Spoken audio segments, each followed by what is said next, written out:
ప్రతిఘటన టీవీకి స్వాగతం. క్షణక్షణం మీకోసం. మీకేం కావాలో చెప్పండి, నేను చేస్తా. చిత్రసీమకు రేవంత్ హామీ.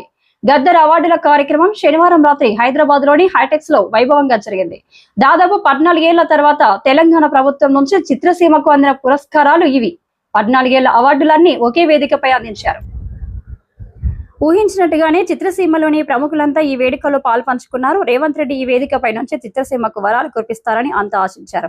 అయితే వరాలేం రాలేదు, కానీ హామీలు మాత్రం అందాయి. చిత్రసీమకు అండగా నేను ఉంటా అంటూ సీఎం ప్రకటించారు. హాలీవుడ్ బాలీవుడ్ సైతం ఇక్కడకు రావాలి, హైదరాబాద్ అడ్డాగా మారాలి, అందుకు ఏం కావాలో అడగండి, నేను చేస్తా అంటూ టాలీవుడ్ కు మాట ఇచ్చారు రేవంత్. రాష్ట్ర ప్రభుత్వం కొన్ని కఠినమైన నిర్ణయాలు తీసుకున్నా అది చిత్రసీమపై ప్రేమతోనే అని, గతంలో జరిగినవి మర్చిపోవాలని, కలిసికట్టుగా పనిచేయాలని హితవు పలికారు రేవంత్. తెలంగాణ డివిజన్ డాక్యుమెంట్ లో చిత్రసీమకు ఓ చాప్టర్ ఇస్తామని, దాన్ని రాయించాల్సిన బాధ్యత చిత్రసీమదే అని వ్యాఖ్యానించారు.